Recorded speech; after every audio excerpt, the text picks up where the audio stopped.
Welcome to the Women Tech Council Student Innovator Mentorship Podcast Series. I'm Sarah Jones. And I'm Sydney Tetro, and we are co-hosts of this show. This show provides conversations with women mentors who came through STEM pathways and launched successful STEM careers.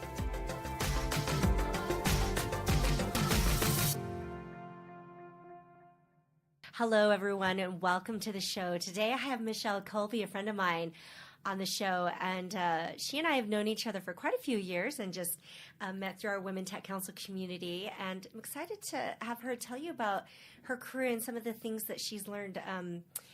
She is actually operating in the burgeoning area of big data and data analytics, and so I love what she's going to be able to share with you. But Michelle, will you introduce yourself so that I don't bungle anything up in introducing you? Yeah, thanks, Sarah.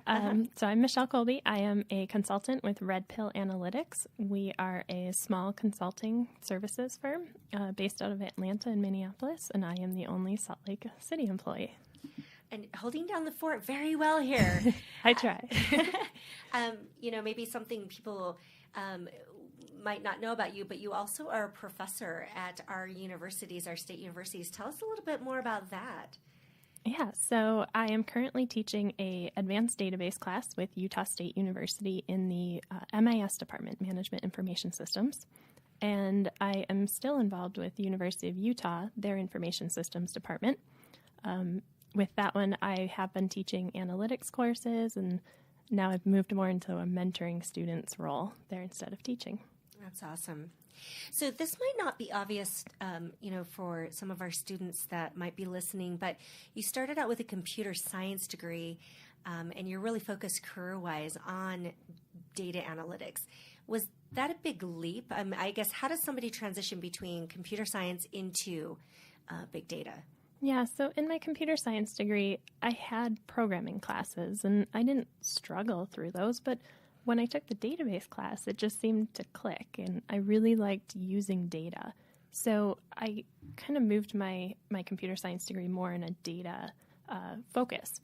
And then with that, I started searching for jobs, and I just thought, well, hospitals have jobs in data, and they probably have databases. So I ended up at Intermountain Healthcare in the data warehouse. And so that's how I fell into analytics. And I really enjoyed that aspect of it. So a couple of years into working full time, I decided to go back to school and get a master's degree. And in that, I felt like I had that technical computer science degree, but I needed to learn, what is the CEO really trying to do in their job? So that's when I decided to go for business administration and learn about that business side of things. How interesting, because I really think that makes the most effective data scientist. Tell us more about what that looks like and why those two components are so important. Yeah, so in everything I do, I need to be able to talk to users about what they're trying to do, what questions they're trying to answer. I used to work at backcountry.com, so I like to use retail as an example because most people understand retail. Mm-hmm. If I were to talk to the CEO and she tells me about the financial statements that are really important to her and the things that she thinks about, and I don't understand that business side, I would struggle to answer her questions and help her with that data. So being able to not only talk to the computer and do the technical side of things, but understand how do I get the answers that's going to help her do her job, that's really what makes me successful. So the area of data analytics, big data, machine learning, all of that stuff, it's really kind of this. We're really seeing the beginning of those career fields just start to mushroom. But historically, tell us a little bit. Women Tech Council, obviously, we're very invested in making sure that there's a lot of talent pipeline. What does the talent pipeline look like going into? I mean, when I hear database, I don't imagine the percentage is much higher than what we're seeing in computer science. But at the same time, I've also heard that in the field of data analytics, there's actually higher percentages of women. So I'd love to hear from your perspective what you see happening. So in my students, I see that a lot of the females are drawn to analytics, and I'm not sure if it's just something about us that we want to dig into those problems and answer problems, and that's maybe that's a female trait. But yeah, I'm inspired by how many women I work with and how successful they are in the field. it's definitely growing, and I see it growing not only for men but also women. But I see the women doing it that are like able to move up higher in their fields, maybe compared to some other technical degrees. Yeah. Well, and I just, the little that I know about it, it feels like one of the strongest skill sets that you need to be able to be successful and to advance quickly. It is not even so much about the technical. You obviously have to be technical competent, but just being willing to understand the power of why. That one word seems to be what your industry is all about, right? Understanding the why. Why are we seeing this? What is this causing me to think about? What additional questions does this drive me when I see the data visualized like this? Or it feels like the people that can get to that and really use that to really understand the business problems that they're trying to solve are the ones that get the impact of data. So I don't know if I'm right or not, but that's the thing that I observe as I try to understand what these careers look like. One thing that I've noticed is coming up in the industry is data storytelling. So it's not only being able to show the data, the analysis you just did, but how do you tell it as a story? And I love the example of like Little Red Riding Hood.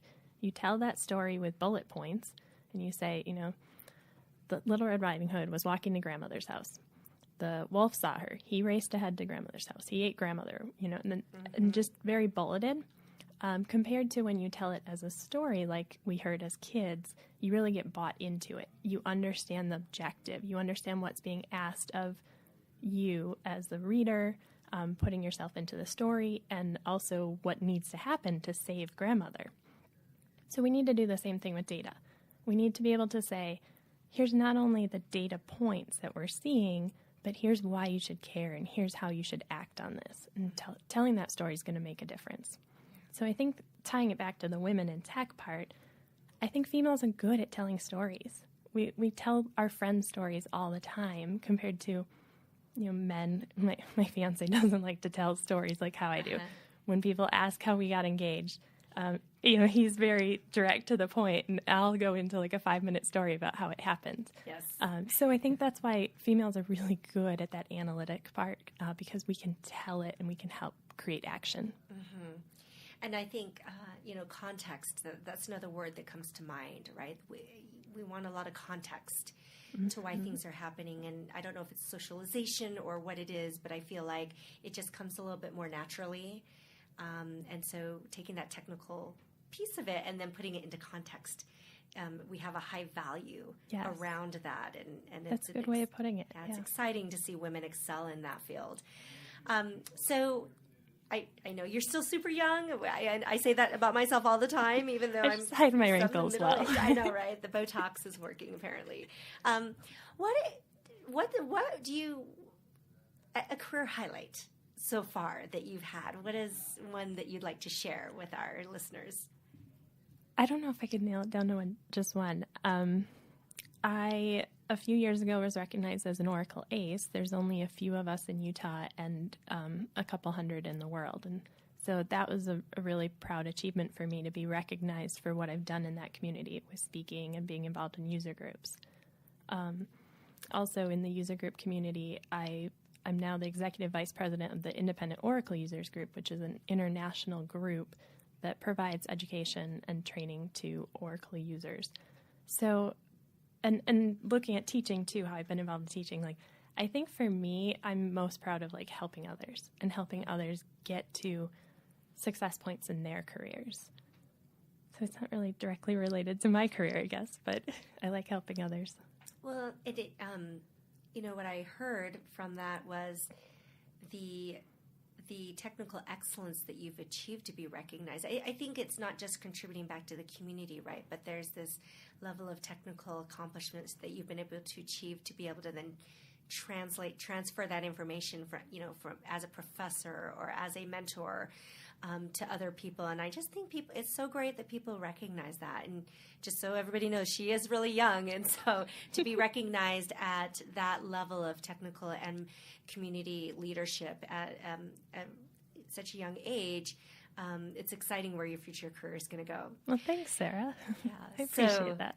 Okay, so now I'm going to ask you about what challenges you have learned the most from. Oh, I've learned a lot. Where do I start? Well, I guess going off of the young thing, I think early on in my career, I was judged because I have blonde hair and I look young, and I walk into a room and people wonder, well, what is she going to do? How does she know how to solve this problem? So not letting that get me down and actually like taking pride in proving them wrong has been a challenge, but also a strength.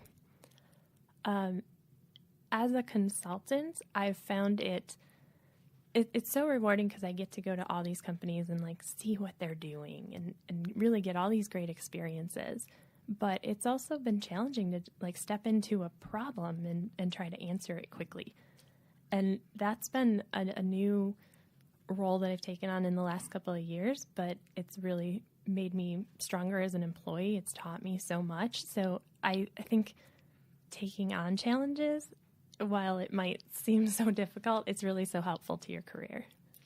Yeah, it's I think from a professional services standpoint, there's a lot of pressure there. And I think, I would imagine, big data problems, some of them take a long time, right? It's depending on how organized the company is, if you can access all the data, how clean the data is. Right? And there's this expectation there to be able to turn around and answer very, very quickly. And obviously they're paying you really good dollars to do that. And I think the professional services industry has got to be a tough one.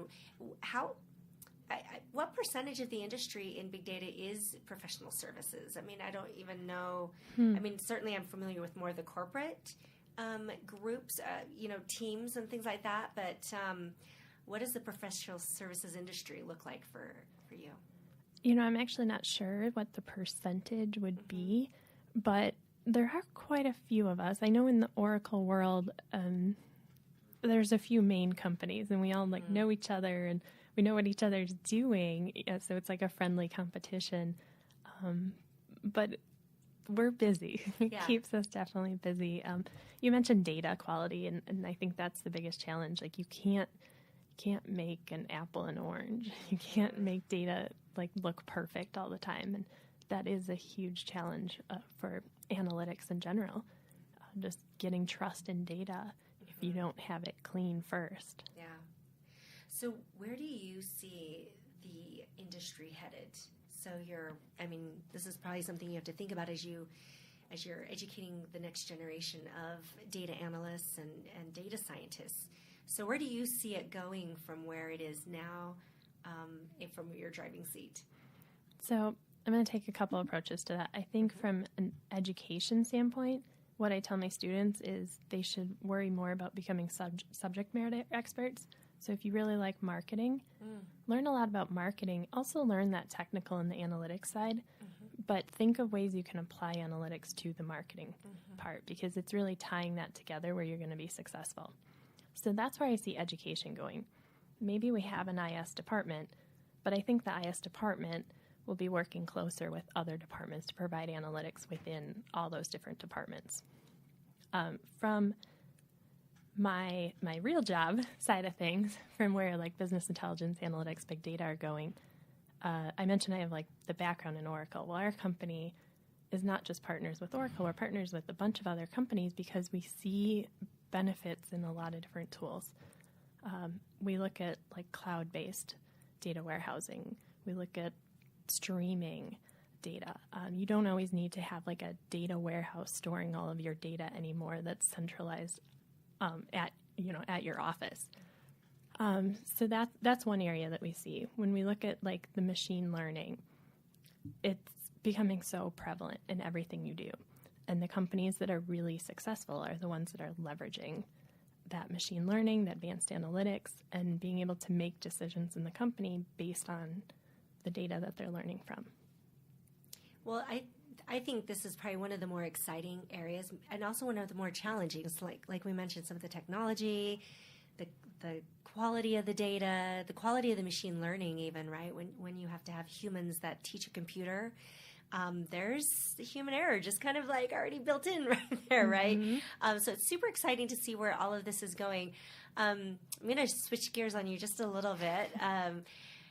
Want to talk a little bit about how do you manage, your successful career? I imagine you're traveling a lot as well, from a professional services standpoint, and you've got a busy life. So what does integrating work and life look like to you? I don't know if I've quite figured it out yet. Yeah. But it's all about balance. It's making sure that you do shut the computer and you realize that like you have to get away. I work from home, so that was a challenge at first to like have that separation and not want to just go check things real quick, because then I'd get tied up working for another hour or two. But I really like being outdoors too. So that helps balance me. Like, I can't sit inside for too long. I need to get outside, go for a hike, go, play in the mountains for a bit. So that's my escape.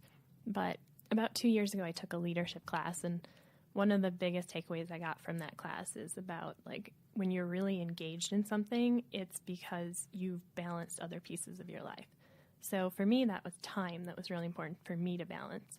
But there's also, like, eating healthy, taking care of your body, taking care of the relationships you have. And that was really eye-opening to me, of looking at, like, I'm not going to be successful in my career if I forget about all those other things. So I always have to, like, check back in, make sure I'm doing well with everything. Yeah, that's great advice. I think, I'm actually really glad we are starting to talk about a more holistic approach to work-life integration, and that is it's totally fine to have a life, on top of work. I grew up in a time when that wasn't okay to talk about, and professionally was raised by baby boomers who didn't value that. And so it's nice to have that be like hopefully the new way we're talking about accomplishing our careers. To leave some final advice for women who are either thinking about computer science or in the middle of their computer science degrees, what advice would you have them? How would you advise them to think about what they can do with that degree in the long term? I think, like I mentioned earlier, that when I was graduating, I knew I liked data, and I wanted to work with databases. And I was like, well, what companies use data? I was being really narrow-minded and not realizing, like, every company uses data. That, like, what company doesn't use data anymore, right? So really, like, your possibilities are endless. And, I worked for Backcountry, which was a company I was buying a ton of gear from. And I always joked that I worked there to get the discount. But really, that was, like, being able to, like, tie in my technical side and, help them with their business and intelligence strategies, but also work for a company where I loved what everyone was going out and doing on weekends. I loved the product we sold. I loved, like, what our customers were doing. So I was really bought into it. So I think with tech, you can, like, take other passions you have and tie tech into them and make it into a career. And that's why I think it's just limitless what you could do with it. That's so great. Just to clarify, so you have a computer science degree, but is that the most common way that people get into big data, or what are the other pathways that you see that people are using to get into that industry? Yeah, so computer science would be one way, because with that you're going to become really comfortable with, like, the programming side. But also with data science, it's good to be the subject matter expert. It's good to know, marketing really well. It's also good to have more of, like, the statistician side of things, and know R or know Python well. So I think you could do the information systems degree, you could do computer science, you could even come in through another business degree, but if you did the business degree, maybe do a minor still in the technical side and try to find ways you can pair all that together. I think that's where you're most successful in data science. That's great. Well, it's always great to talk with an expert, so we know exactly how to advise these girls and anyone else who's listening to understand how to get into your field. So thank you so much, Michelle, for being on the show today. Thank you, Sarah. Yeah, good to talk to you. I've enjoyed it. Thanks for listening to the Women Tech Council Student Innovators Mentorship podcast series. Go to www.womentechcouncil.org for more info and subscribe to our iTunes channel for access to our ongoing series.